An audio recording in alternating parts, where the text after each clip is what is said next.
मैं ये क्या बात बता रहा हूं कि जब बात नहीं होती तो व्यक्ति औपचारिक वार्ताएं करता है। औपचारिकताएं एक दूसरे से बात करने में सहयोगी होती हैं। राजगृह के लोग वहां जाते काम से, वहां के यहां आते, बातचीत में ये भी जिक्र आया, भाई हमारे यहां संत आए थे, पार्श्वनाथ भगवान परंपरा के संत आए थे और उनसे बातचीत हुई थी। और क्या बातचीत हुई थी? हमने ये पूछा था उनसे कि वे संयम का, हम आपसे पूछ लूं क्या जिक्र था, बताओगे? हाँ जी। संयम का क्या फल है, तप का क्या फल है, ये प्रश्न थे। तो उन्होंने बताया संयम का फल अनाश्रव है, तप का फल कर्म निर्जरा है। तो फिर बात हुई थी भाई साधु देवलोक में कैसे चले जाते हैं, इसमें तो कोई देवलोक की बात आई नहीं। अब वो बात अब कहाँ दोहराएंगे, बात हो चुकी है सारे के सारे। अब बात यहाँ चल रही है, ये वार्ताएं राजगृह के श्रावकों और तुंगिका के श्रावकों के मध्य इस आने और जाने में हुई थी। उन श्रावकों ने गौतम स्वामी से ये पूछा, भगवान क्या ये सही है? शंका करनी तो नहीं चाहिए, लेकिन अगर तृप्ति ना हो, संतुष्टि ना हो बात की, मन में कोई फांस रह जाए तो ऐसी स्थिति में पूछ भी लेते हैं। एक होता है कि परीक्षा के लिए पूछना। गौतम स्वामी ने उनकी बात सुनी और सुनने के बाद उन्हें कहा, मैं भगवान से पूछूंगा। अपने ऊपर बात रखी नहीं, जो उन्होंने फरमाया कहा, मैं भगवान से पूछूंगा। उन श्रावकों ने ठीक है उनको विदा किया। गौतम स्वामी गुणशील बाग में आए, भगवान को वंदना की। और एक और बात बताऊं आपको, कैसी व्याख्या करूं? भगवान सर्वज्ञ सर्वदर्शी केवल ज्ञानी, उनसे कोई चीज छिपी नहीं होती। केवल ज्ञानी से कुछ छिपी हुई है बात, कुछ नहीं छिपी होती। और गौतम स्वामी चार ज्ञान के धारक, इतने महान, वे आहार लेकर आए और ला करके भगवान के आगे पड़े दन से ही शब्द है शास्त्र में, उस झोले को हटाकर दिखाया, ये लाया हूं। भाइयों, ना तो उनको इस बात की जरूरत कि मेरे को बताओ, तो देख ही रहे हैं। उनसे तो उनको तो पहले ही पता है ये वहां जाएगा, ये मिलेगा और इतना लेना है इसने, वो तो पहले देख रहे हैं और लेकर ये आ रहा है, सारा देख रहे हैं। फिर इस बात की जरूरत क्या थी? पड़े दन से ही दिखाया, ये लेके आया हूं। क्यों भाई, आप भी सोचो भाई इसकी क्या जरूरत थी इस बात की? ये विनय है। क्या है ये? विनय है।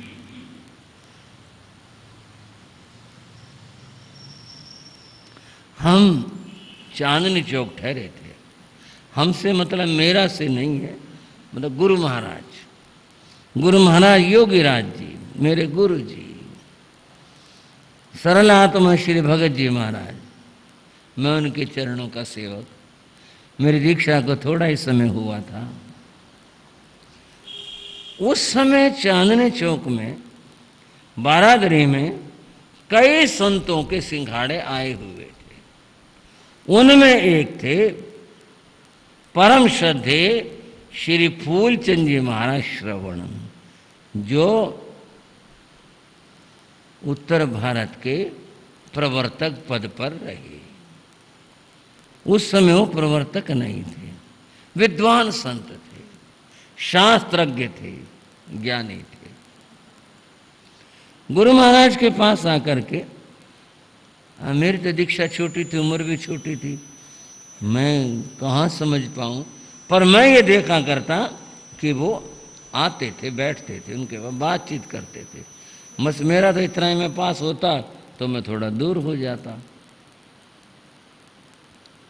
एक दिन श्री फूलचंद जी महाराज ऊपर वाले कमरों में थे, हम नीचे वालों में थे। ऊपर से आए, गुरु महाराज योगीराज जी की उन्होंने वंदना की और बोले, ये भाई विनती कर रहा है। गुरु महाराज बोले, हाँ कोई बात नहीं, करो, भावना पूरी करो, बड़ी अच्छी बात है। उस भाई के साथ वो चले गए, कोई आया था, गए उसके घर गए, जो प्रश्न थी करी, वापिस आए। जब वापिस आए, अब मैं बड़े ढंग से ही समझा रहा हूं आपको। समझाने के बाद तो छोटे संतों को है, आपने तो ऐसा करना नहीं, आप तो गृहस्थी हो, पर लेकिन कुछ सीखा तो जा ही सकता है बात को। उन्होंने ला करके झोली गुरु महाराज के आगे खोली, बोले जी ये लाया हूं। गुरु महाराज ने थोड़ा सा कंधा, कोई बात नहीं, ठीक है, कृपा करो कुछ इसमें से ले लो। उस समय छोटी कापी, बड़ी कापियां थी, पेंसिलें थी। बोला मेरा तो काम कम ही पड़ता है, मैं तो अपने स्वाध्याय कर लेता हूँ, कोई बात नहीं, इस्तेमाल करो। बोले सुभद्र को दे दो। बोले तू दे दे। श्री फूलचंद जी महाराज ने मुझे कहा, ले लो भाई, कापी पेंसिल जो चाहिए। मैं तो संकोच में था ही, उन्होंने अपने हाथ से मुझे पेंसिल कापी दे, बोले ये तू काम कर। ऊपर चला गया। भाइयों, शायद आप ये कहोगे इसमें क्या बात होगी, बात क्या होगी, इसमें तो शास्त्र दोहराया गया, इसमें इतनी बड़ी बात होगी। पहली बात, वो सिंघाड़ा अलग, ये सिंघाड़ा अलग, और फिर बड़ों का इतना मान और इतने विनय उनके प्रति कि कह करके गए, और फिर जब आए, ये कितने विनय की बात थी, दिखाया और विनय करी, आप कृपा कर लो। बंधुओं, ये साधु धर्म है, ये विनय धर्म है। यहाँ हर एक बात जो है वो बड़े हिसाब से होती है, यूं ही नहीं है अपनी तरह से चले, अपनी तरह से जी, अपनी तरह से किया, ऐसा नहीं है। गौतम स्वामी ने स्वयं भगवान को, सर्वज्ञ को, उनको बिना दिखाने की बात ही क्या है, उनसे क्या छिपा हुआ है, और फिर दिखाया, ये लेके आया। ये विनय धर्म है भाइयों। पहली बात, जो साधु गुरु से पूछ करके जाता है वो कभी गलत नहीं जा सकता, और जो लौट कर आया उसने आके अपनी रिपोर्ट दे दी, मैं वहां गया था और ये लेकर के आया, उसका संयम हमेशा सुरक्षित रहता है, और अपनी मर्जी से खटखट उतरे, खटखट आए, अपना कमरे में चले गए, पूछा भी नहीं कि मैं कहाँ तो गया था, कहाँ से यार क्या लाया, वहां संयम गड़बड़ होता है। ये बात आप गृहस्थों के भी है, जिसका बेटा पूछ करके जाएगा माँ को और बाप को, वो कभी गलत नहीं जा सकता, और आकर के जो ये कहेगा माँ मैं आ गया, मैं वहाँ गया था, ये लेकर आया, ऐसा किया, वो बेटा कभी गलत हो ही नहीं सकता है। अतः माता पिता को और गुरु को सूचित करके जो काम करते हैं वो हमेशा हमेशा आगे बढ़ते हैं, ऊंचाइयों को छुआ करते हैं। धन्य हो ऐसे शिष्यों को और धन्य हो ऐसे बेटों को, उनके लिए मंगल आशीर्वाद। चर्चा को विराम दे रहा हूं। अब आगे भगवान के और गौतम स्वामी के क्या बात हुए वो वहां की चर्चा है ना, कि भगवान से पूछूंगा, भगवान से कहूंगा, भगवान से क्या कहा, क्या बताया और क्या पूछा, सुनोगे अगले समयों में। आज की चर्चा को यहाँ विराम देता हूं और मिलकर के बोलेंगे।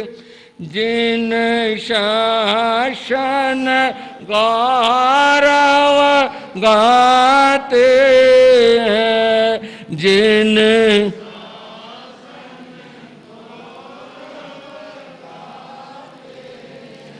निज जीवन सफल बनाते हैं, निज जीवन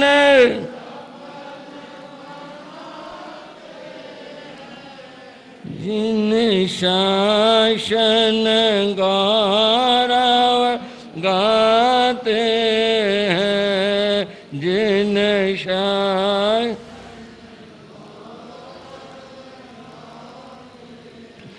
संयम सूरज संभूत विजय, संयम सूरज संभूत विजय, तप त्याग तपस्या के अतिशय, तप त्याग तपस्या के अतिशय, भव तारण तारण कहते हैं, भव तारण तारण का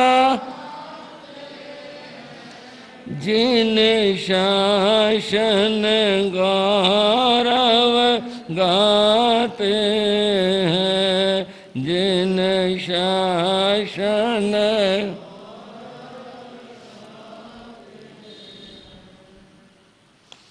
भगवान महावीर के पाठ परंपरा अर्थात आचार्यों का वर्णन चल रहा है। आपने यशोभद्र तक चर्चा सुनी। आचार्य यशोभद्र के शिष्य तो अनेक हुए, लेकिन दो शिष्य ऐसे हुए जिनके ऊपर इतिहास खड़ा हुआ है, ऐसे हुए। उनमें से एक थे संभूत विजय। क्या नाम लिया भाइयों? संभूत विजय। दूसरे थे भद्रबाहु। ये दोनों ही बड़े महान ज्ञानी और उनके विद्वान शिष्य हुए। एक बात बीच में अपने अल्प मेधा से इतने महान महत्वपूर्ण ये आगे आचार्य हुए और वर्णन खास नहीं मिलता। घटनाएं मिलती हैं, वर्णन विशेष नहीं मिलता। क्योंकि जैन धर्म में व्यक्ति को नहीं कार्यों को महत्व दिया, पर इतिहास कहता है कार्य व्यक्ति आधारित होते हैं। व्यक्ति के बारे में नहीं पता होगा तो फिर कार्य की व्याख्या कैसे होगी? बस संभूत विजय का इतना ही मिलता है। इन्होंने 42 वर्ष की आयु में संयम लिया था, जिसे यूं कहें परिपक्व अवस्था, बड़ी अवस्था। 42 वर्ष की आयु में संयम लिया था। 40 वर्षों तक सामान्य मुनि रहे और 8 वर्षों तक युग प्रधान आचार्य रहे। जोड़ आप कर लेना। इनके 12 शिष्य हुए संभूत विजय के। कहने का भाव यह है कि ये अपने युग के बड़े महान दिग्गज अद्भुत आचार्य हुए। दूसरी बात, भद्रबाहु जो इनके गुरु भ्राता हैं, उनकी बात भी बड़ी अद्भुत। उनकी चर्चा पर बात करेंगे, पर यहां इतनी बात समझा रहा हूं जब पद एक हो और व्यक्ति दो हों और दोनों सुयोग्य हों, फिर चुनाव बड़ा मुश्किल हो जाता है कि भाई ये पद इनको दें या पद उनको दें। बहुत मुश्किल काम हो जाता है। चाहे गृहस्थ पक्ष हो और चाहे साधु पक्ष हो, जब दो व्यक्ति योग्य सुयोग्य हों, जिनमें हम ये ना ढूंढ पाएं कि भाई ये थोड़ा सा ये कहने को जगह ही ना हो, तब यशोभद्र स्वामी ने रास्ता निकाला था कि दोनों को ही आचार्य बनाया। और फिर दोनों का आचार्य बना दिया तो संघ की तो दो फाड़ होगी। भाई इतने तेरे जुम्मे, इतने तेरे जुम्मे, इतना ये वो नहीं किया। संघ व्यवस्था रखे संभूत विजय के पास में। साधुओं की व्यवस्थाएं जो भी होती हैं संयम साधना में, किसी की साधना में जो भी अपेक्षा है वह है।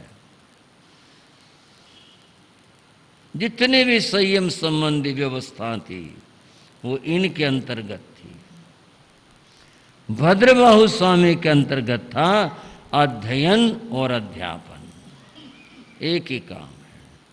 तुमने जो भी जिज्ञासु हो, संघ का साधु अथवा कोई भी साधु साध्वी श्रावक श्राविका, उस सब की व्यवस्था देखना ये तुम्हारा काम है। बोलने में दोनों आचार्य थे, संघ बांटा नहीं, कार्य बांटे। दोनों के तुम्हारा ये कार्य है और तुम्हारा ये कार्य।